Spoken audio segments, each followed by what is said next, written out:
Welcome to Building Material and Construction Lecture Series by Sigma College of Architecture. So in today's section we will be learning about clay as a building material. So clay is a finely grained natural rock or soil material. So along with other materials such as stone and wood.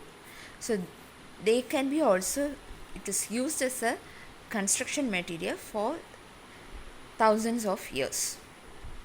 So clay can be in different formats like mud, soil and sand. Mud, which is a mixture of water and some combination of soil, silt and clay. Soil is composed of some broken rock particles, so which can be altered by chemical and mechanical process.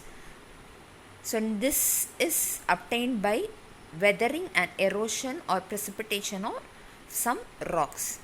Sand is naturally occurring granule particle which will be composed of finely divided rock which won't have any mud or silt content to it.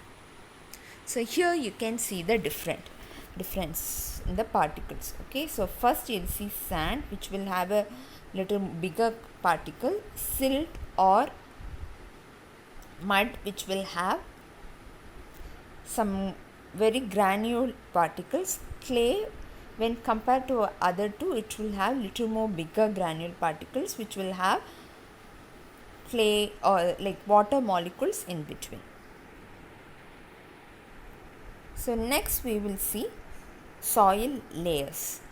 So soil layers, like the topmost soil is called horizon, the below layer is like a topsoil. So this topsoil which has rich number of nutrients. Okay, so next is evolution layer and next subsoil. So the last we will have like some bedrocks to it.